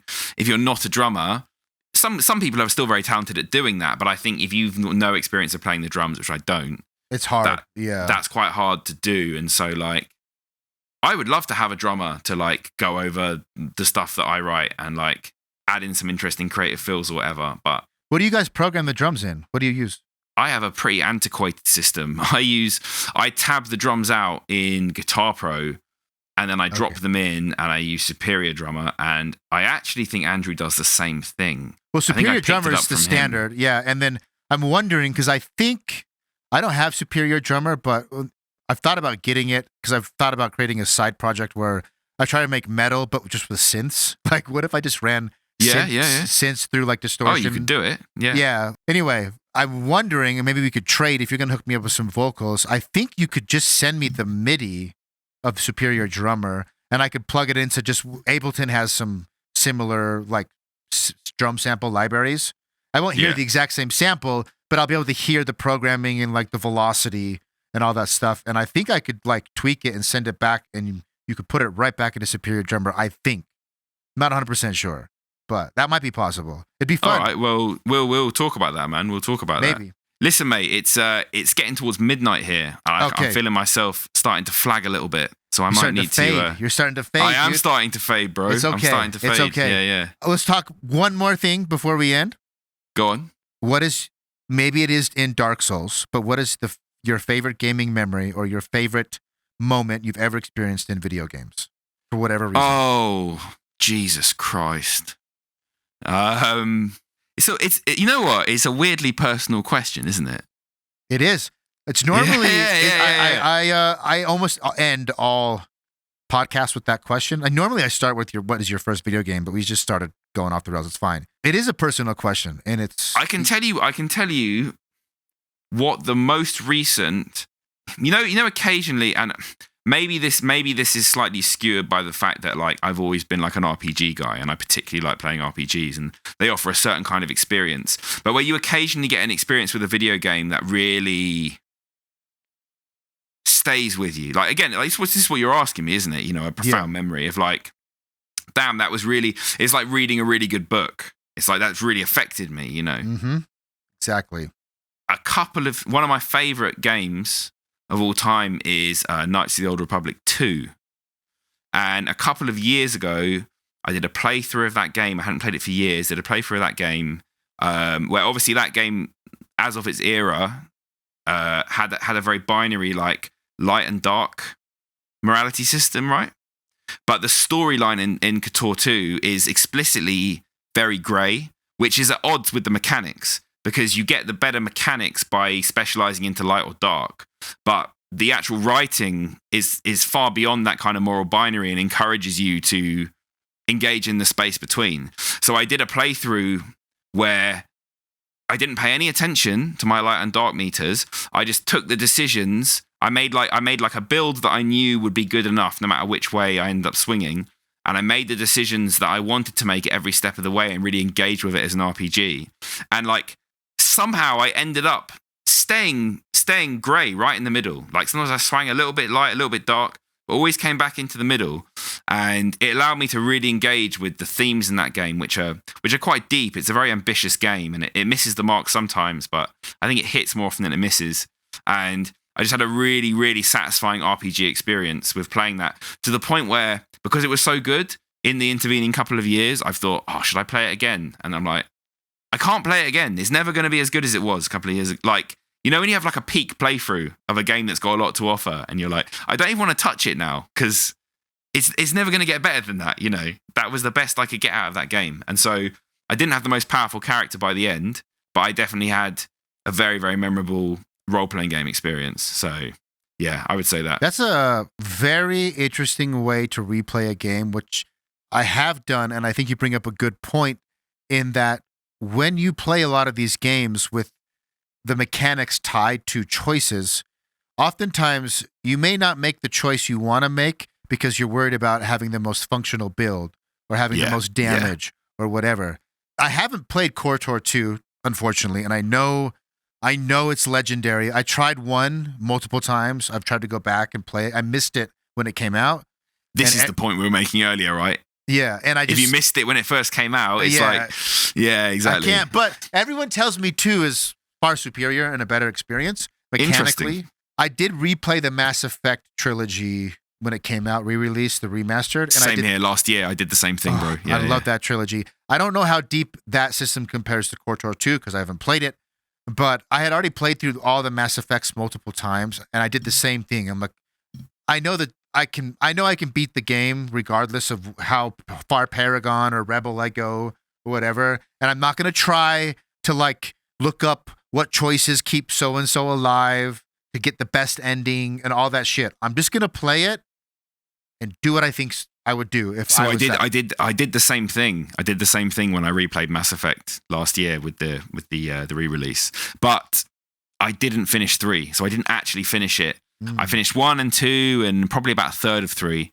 And I'd never played 3 before as well. You're so I know. But I burnt out, bro. I burnt out. It was like, by that point, I was already like 70 hours deep or something. It took me 90 hours to do all 3. And I just burnt out, man. Like, I just had enough. It wasn't like a decision. It was just something that happened organically. I just stopped playing it. Yeah. But I did the same thing of like, I wasn't trying to be Paragon or Renegade. I was trying to just choose what I wanted to choose at every step. And I actually ended up more Renegade than Paragon. So I don't know what that says about me. I think I was genuinely trying to pick what I thought was the best thing to do in every situation. And like a lot of the situations Mass Effect puts you in, they're military situations. So in military situations, you apply a certain kind of ruthless logic, which I get that the game gives you the option to be a Paragon. And so you know there's going to be a way through by doing this, like doing all these mawkishly virtuous things. But in reality, in a military situation, you really don't have the luxury of doing mawkishly virtuous things. Like, because you know in a game designed like that they're gonna put in like a path for the Paragon that works out.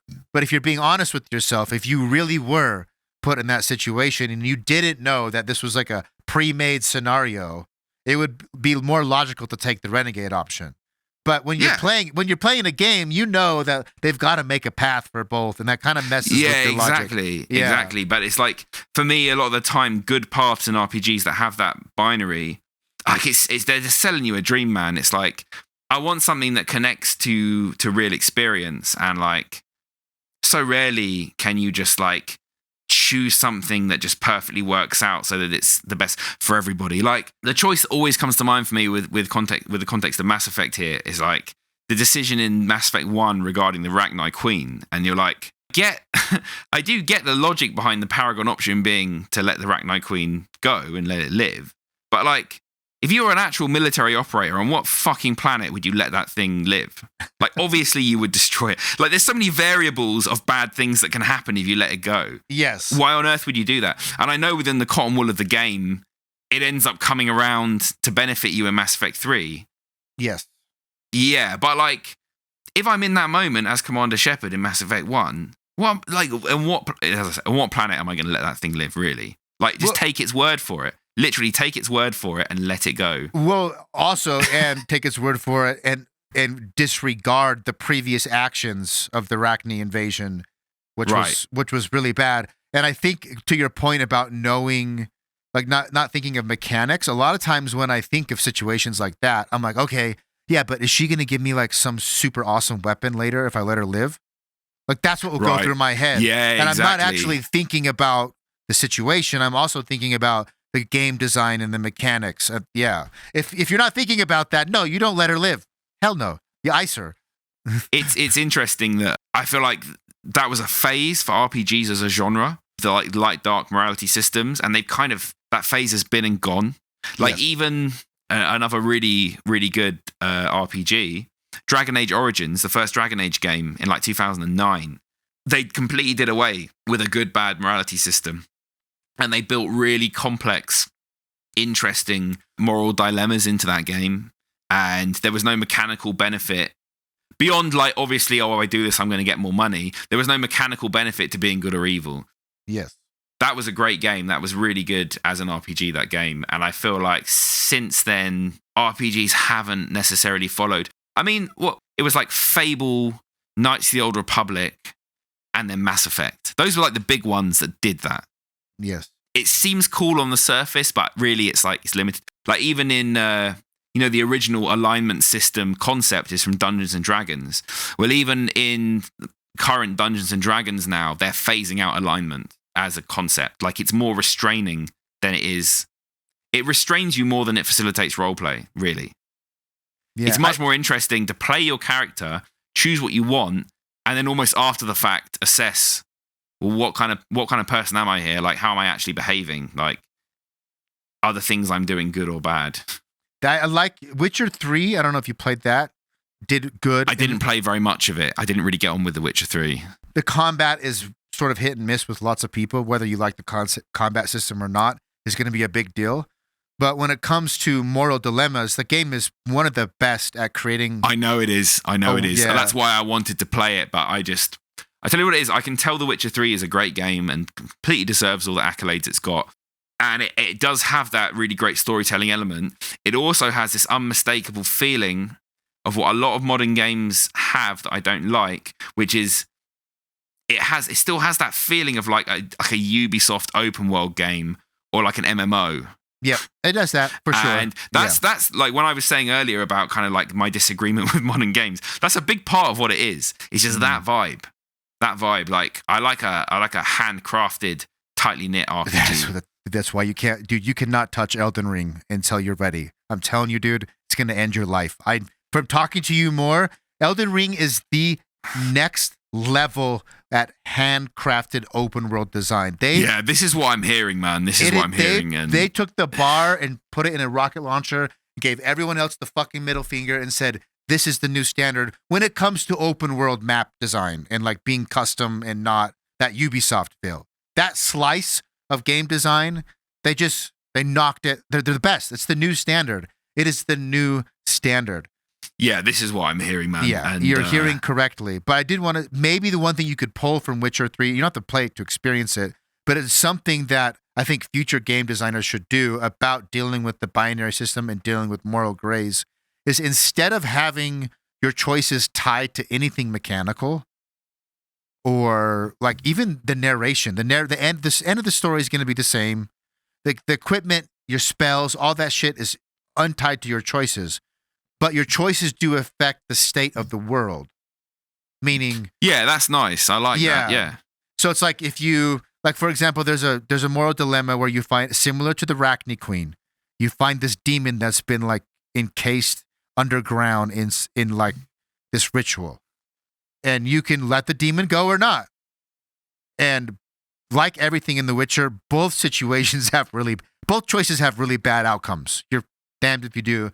And you're damned if you don't. Like I let the demon out, and it went and murdered an entire town. And for the rest of that game, that town no longer had people in it.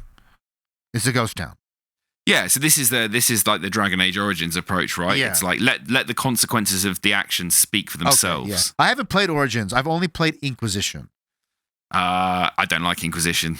Again, Inquisition same problem I had with The Witcher. Yeah. I mean, Origins is, as an RPG, Origins is the best. I would also say as a tactical turn-based combat game, Origins is the best. For me, the weakest point of Dragon Age, and this is particularly pronounced in Origins, is aesthetically. It's got quite a weak aesthetic. Like everything looks quite ugly, and it doesn't really have a distinctive. This is the thing that always annoyed me with Dragon Age, was that, like, you know, with Origins, it's so well written, but in terms of presentation, aesthetically, it's very, very generic and very bland. So that's actually my main criticism as someone that cares about aesthetics. My main criticism of Dragon Age Origins is that. Other than that, it's far superior to Dragon Age 2. It's far superior to Inquisition. I've played both. I should try it. Again, though, it's old now, you know. But I definitely like games that are older than that. Well, dude, I know you're fading, and we got to let you go. One more time, plug the band, the single when it's coming out. It'll be out by the time this comes out. The future of the album. Plug your other bands, and just where people can find you and check your shit out. Hell yeah. All right, I'll do that. So, Mensis Ritual, new single, God Cursed, will presumably be out when this is out. Go and check that out. Go and check out the old EP, Lordship. If you like black metal, check out my black metal band, Archierephant. That's a project I do with some very, very talented metal musicians. And also, I've got a solo project, which is just called Wormlord. There's an EP out for that called Aeons of Darkness, and there is a new EP in the works there. In fact, there's new music in the works for all those projects. In terms of finding me online, man, I don't really do social media, to be honest. Like, you can see from my TikTok, right, that I don't really fuck with it. Like, I haven't put a lot of effort in or really gone on there much. In my other bands, other people kind of do the social media side of things. Maybe I'll get a little bit better, but I'm not making any promises. I'm focused on creating the art itself. That's what I care about. Yeah, it's healthier not to do it. This is a problem that I have, man, genuinely, is like, I see friends I've got who are like, their egos are like, get really attached to like, let's say the Spotify numbers or whatever. And I can get that. I get the pull of that. And maybe there's something good about that actually makes you go out and promote your work. Because you should promote your work after you've worked hard on it. But for me, it's like I create what I create for myself. And once I see it realized, once I see my creative idea like fully realized, I'm already like in a post-nut state. Like, I'm not motivated to do anything at that point. Like, I've already got what I wanted. Yeah. So, but I think it's a good thing. It's a good thing to actually be disciplined enough to promote your work properly. And I should do that better. But plugs-wise, if people want to just go and listen to my projects and keep an eye on them, that's more than enough for me. What's the logo on your shirt? I'm dying to know. What's that logo? Oh, this is Humanity's Last Breath. Very, very sick band. One of my favorites from the modern era. I was like, that looks so cool. Yeah, check out, if I was going to recommend a couple of records real quick, like that I just fucking do that love. for everyone. Yes. Just to pull a couple off the top of my head, like two of my favorites from the last few years. Yeah, the latest album from Humanity's Last Breath, Vald, is fucking incredible. And the latest album from Black Tongue, Nadir, also Black Tongue. They're from the UK. They're from a city called Hull in the north of England. And it's actually, if you know the band, because they're almost bigger, I think, the side project of two of the members of Black Tongue is Infant Annihilator. Say that second one again. Have you heard of a band called Infant Annihilator? No. Okay. It's like a big, very extreme metal band. That is the side project of two of the guys who are in Black Tongue. Black Tongue's their touring band. Their last album, The Deer, which came out in 2018, I think, is fucking incredible. What was the Violator? Something Violator for the Infant Annihilator. Infant Annihilator. That is what you're wondering. Is that what it's called? And I'm telling you that yes, that is what it's called. Yeah. And you don't want to look at the lyrics. They're fucking foul. But I'm not necessarily recommending Infant Annihilator. I'm recommending Black Tongue. You're just saying that they're really Humanity's big in Last a side Breath project. Yeah. In a way, they're kind of more well known than Black Tongue are. They've actually made good money off of this as a side project, as far as I understand. Infant Annihilator. That's Dickie Allen's band, who's a very famous deathcore vocalist. He's like one of the most renowned deathcore vocalists of the current time. It's this guy called Dickie Allen, who's fucking incredible. Yeah, a couple of little recommendations for you there. Sweet. We're gonna end on Infant Annihilator. Yeah, it's terrible. It's terrible. All right, dude.